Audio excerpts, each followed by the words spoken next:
So I picked up this Fuji X-T1 the other day, well, pretty recently, on a sale I had mentioned in this other video. I wanted to talk about this a little bit more. I got into these cameras, I don't know, I guess it would start about a year and a half, 2 years ago, or at least about a year and a half ago. I got a Fuji X100S. It's a fixed lens camera Fujifilm makes. And at the time was I had a NEX 5N as well as a Canon 60D DSLR, and I really dig in the Sony NEX cameras, but there were some finicky issues. The menus had some problems, and I just wasn't totally in love with it. But at the same time, I had realized mirrorless was way more my style.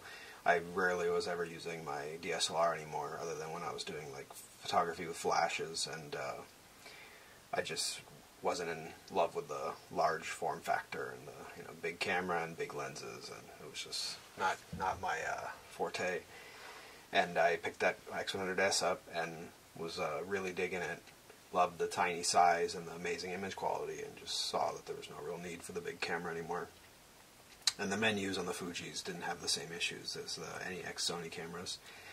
So I eventually, about a year ago, right after I guess it was about January 2014, so not quite a year ago, I picked up this guy. This is the X-Pro2, and was really digging this camera. This lens is the 35mm. I actually picked it up with the 35mm and this 18mm. This is a 1.4. It's a f2 lens, and they had a really good deal at the time where if you bought the body for $9.99 and lenses, you got significant heavy discounts on these lenses. I think this lens discounted was $350, and this lens was about $300, which even today these are way more expensive than that. And they're great lenses. I really love this one. I like the kind of normal 50 millimeter kind of focal length. On a crop camera, 35 is about the same. And basically this lens was always glued on this camera for the most part. I tried the 18mm out a little bit, but never really fell in love with it. Mounted up on this camera, though, I don't know what it is, but the viewfinder obviously is much better on this, the EVF, than the EVF on here. And honestly, the optical viewfinder, when you put the 18mm on, this kind of magnifier glass, if you will, pops out, so you can see the whole, larger than 18mm field of view with 18mm frame lines in the middle. And, it was nice enough, but, stuff was kind of small. Just, I don't know what it was. I never was really in love with it, so this lens honestly stayed in one of these, Fuji little lens bags a lot, and kind of stored away at home. And, like I said, this lens basically lives on this camera. I get this camera, the X-T1, and I've tried this lens out, and honestly, it doesn't perform any real better than the X-Pro2. It doesn't really seem to focus any faster, to be honest, on this camera. And the focus motors on both of these are pretty loud, but this one's louder, and it's slower to focus. This guy already focused fast on the X-Pro2. It focuses very fast, or I don't know, a little bit faster. It's faster. Fast enough that it's very fast on the X-T1. And I love the size. I posted some videos about I've been getting back into film, and this is the camera that kind of did it for me. This is a Konica TCX SLR. I have to have having the 40mm 1.8 lens mounted on it. And you can see I finally have basically a digital camera that's the same size and form factor. The X-T1 is actually just a little bit bigger, which is funny because this has a mirror and a pentaprism, and this doesn't. But it's basically the same size, and if I pull the hood off, you can see it's basically the same size camera. So this is just great. It kind of gives me what I liked about this small, compact little camera that you can keep, not in a coat pocket, but it's small, it's unobtrusive, and you get that in your Fuji camera. And the image quality of the 18, for whatever reason, I don't know if there's more sharpening to the JPEG files. I'm a JPEG shooter. Another reason why I got into the Fujis, because they do really great JPEGs. And it's almost like not necessary to deal with raw files.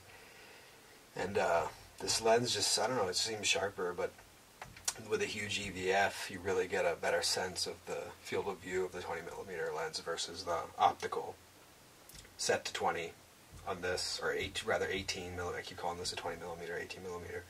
And again, obviously the EVF on the X-Pro2 is not quite as large and impressive and high resolution as this guy. So yeah, it's a great camera. It seems like a good evolution. I don't see it replacing this completely for me.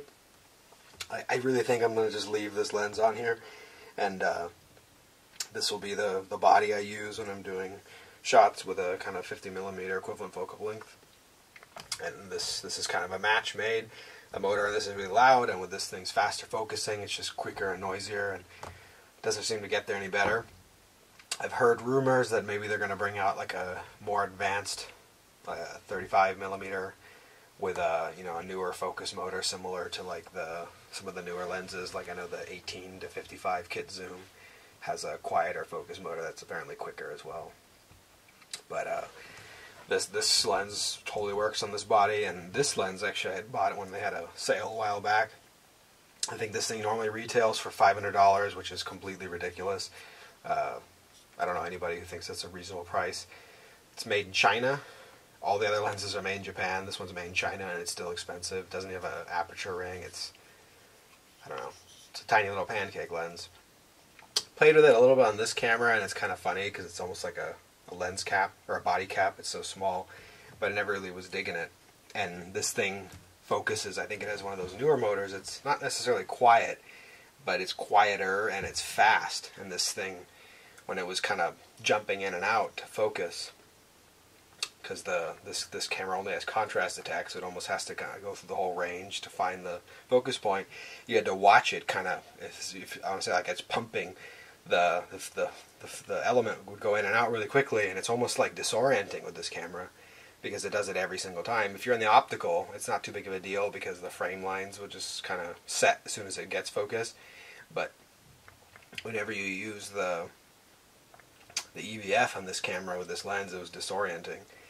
What I found with the X-T1 is with its phase detect pixels on the sensor, it can, basically almost immediately acquire focus sometimes, and it gets away from that kind of jarring effect of the lens going in and out to focus, so it's better.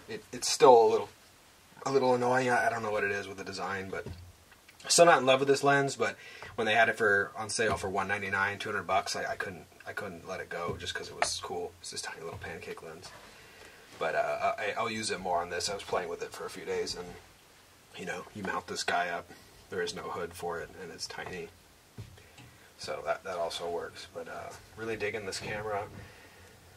I'm interested to see what the X-Pro2, if that's what they call it, will be, because it may be that they bring all the cool technology from this over to this camera. I don't understand, or I don't know how they would do the fancy EVF with the hybrid viewfinder, because you have like different competing optics, I would think. So this has some optics that enlarge this half-inch LCD, or I think it's an OLED potentially, the electronic viewfinder in here, to make it the huge magnification. I don't think you can have that in here because the LCD is actually over here on the side, and then there's like a mirror, and it either lets things come through the front or it closes a little window and allows it to see the viewfinder or the EVF over here, or if you have it open, it does the hybrid where it only has the frame lines on the LCD or the EVF, and you only see those kind of overlaid over the image. I don't think you can have all of that in the fancy optics, but who knows. Fuji's pretty amazing. They do some cool stuff, so maybe they'll figure it out. But I think this is kind of a really great camera. I think if this thing gets cheaper, and maybe they have it on some kind of fire sale for like $600 or something, people really should pick these up, because yeah, it's slower and more methodical, but it works. It's a great camera. It has some soul to it. It has good ergonomics. You put this, I have just the original, it's like plastic with a metal interior and then this rubber grip. This is the original grip. It doesn't allow you to get to the battery door or anything. But I don't know, I just really love this camera. It's awesome. Whereas this guy obviously is more refined, it's faster, the magnesium build, this thing feels really, really solid. But it's more digital, but it doesn't matter because it's just awesome.